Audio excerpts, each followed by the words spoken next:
Bonjour et bienvenue sur le plateau de la MEDEF TV. Je reçois Édouard Lefebvre. Édouard Lefebvre, bonjour, vous êtes délégué général du comité Champs-Élysées, la première zone touristique de France.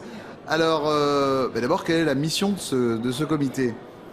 Alors le comité Champs-Élysées, il existe depuis un siècle. C'est tout simplement au départ une association de commerçants, comme il en existe beaucoup en France et ailleurs, et qui vise à faire la promotion du site Champs-Élysées, de l'avenue des Champs-Élysées, en France et dans le monde, tout au long de l'année. Alors quels sont vos enjeux aujourd'hui ? Nos enjeux, avec la mondialisation, notre enjeu c'est d'améliorer la qualité de l'accueil du public et des clients des enseignes, d'améliorer l'image des Champs-Élysées et de faire connaître les Champs-Élysées partout dans le monde, parce qu'avec la mondialisation, il y a une dizaine de sites qui vont être des sites stratégiques en termes de tourisme, des destinations phares. Les Champs-Élysées, on pense qu'aujourd'hui en font partie, ils en font partie, mais d'autres villes, d'autres lieux dans le monde sont entrés dans cette concurrence-là.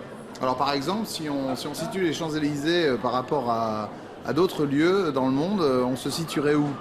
Mais il n'y a aucune étude qui permet de dire exactement où est-ce qu'on se situe. Mais en revanche, on sait qu'il y a des destinations phares. Il y a par exemple une destination qui n'existait pas il y a 100 ans quand le comité, lui, a commencé à travailler, c'est Las Vegas.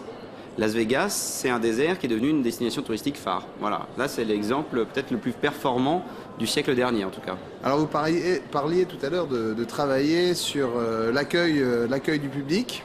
Comment ça se passe ? Alors, en fait, les commerçants, les enseignes qui sont présentes sur les Champs-Élysées ont conscience quand même de l'enjeu à la fois en termes de business, de chiffre d'affaires et en termes d'image que représente leur implantation sur les champs. Donc tout au long de l'année, elles font des efforts supplémentaires, des efforts supérieurs en termes de formation du personnel, de diversité des langues parlées. Aujourd'hui, l'enjeu sur les Champs-Élysées, ce n'est pas des commerçants qui parlent le chinois, c'est des commerçants qui parlent les différents dialectes parlés en Chine. Mandarin, shanghaïen, pékinois, du Sichuan, que sais-je encore, je ne connais pas toutes les langues, mais voilà les enjeux aujourd'hui. Les enjeux aussi, c'est très simplement, comme chez vous, comme partout, la propreté, la sécurité, voilà, l'ambiance générale pour que l'expérience Champs-Élysées soit un bon souvenir quand vous rentrez chez vous, que vous soyez parisien ou que vous soyez chinois d'ailleurs. Un vécu positif, mais aussi une animation du site ? Une animation du site, oui, on a une politique de grands événements, donc qui a commencé une trentaine d'années avec les Illuminations des Champs-Élysées. Les Illuminations des Champs-Élysées, c'est deux choses, c'est un spectacle gratuit offert au grand public, 26 millions de spectateurs, durant 5 semaines et demie. Et c'est aussi une inauguration qui est filmée par 120 médias français et internationaux.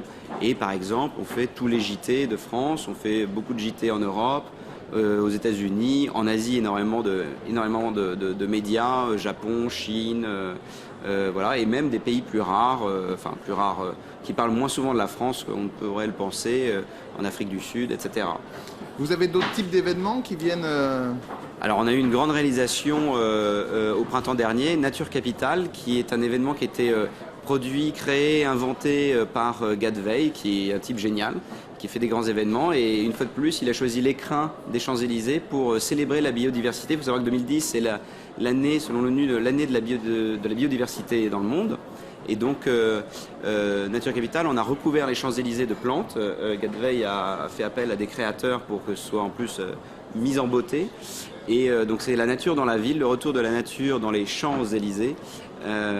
Et cet événement a connu un succès extraordinaire en termes de médias, extraordinaire en termes de relations publiques et extraordinaire en termes de visiteurs, puisqu'on a eu 2 millions de personnes en 2 jours, un succès plein, pas d'incidents, enfin le bonheur total. Au-delà de ça, je crois que vous travaillez aussi sur l'internationalisation. L'internationalisation, oui, absolument. Donc comme je disais, on a des sites stratégiques dans le monde qui émergent, on en fait partie, et on a des sites qui ont émergé, qu'on ne connaissait pas ou pas bien il y a 20-30 ans. Par exemple, Nanjinglu, qui est la principale avenue de Shanghai, avec qui on a signé un accord de coopération. Donc c'est d'abord une manière de s'identifier, de se reconnaître comme étant d'une certaine manière des leaders dans nos domaines, dans nos identités, dans le luxe, le grand public, la culture. Tous ces ingrédients-là sont à Nanjinglu, ils sont aussi aux Champs-Élysées. C'est une avenue qui est emblématique de la Chine, comme les Champs-Élysées le sont pour la France. Et cet accord nous permet à l'avenir de préparer l'avenir pour accompagner l'arrivée d'enseignes ou d'entreprises ou d'investisseurs dans le quartier Champs-Élysées.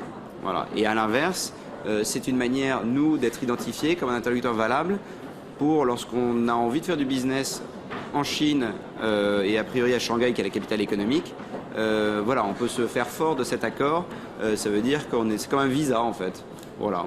Très clair. Est-ce qu'aujourd'hui vous disposez d'un site internet pour faire rayonner les Champs-Élysées Alors, on a un site internet. En multilangue. On a un site internet. Et alors la bonne nouvelle, alors il y a une version en mandarin, mais comme notre expérience nous a prouvé qu'elle n'est pas encore assez satisfaisante pour cette clientèle en croissance et exigeante elle-même, donc il va être en réflexion. Et je ne sais pas quand est-ce que je peux amener sa renaissance, mais disons pour la fin de l'année. Et c'est très simple, c'est comitéchamps-élysées.com. On vous souhaite tout le bonheur du monde, mais surtout toute la notoriété du monde. Au soleil, sous la pluie, à midi et à minuit. Exactement, je vous remercie Édouard Merci Lefebvre. Guillaume. Bonne journée. Bonne journée. En direct du plateau de la MEDEF TV. Bonne journée.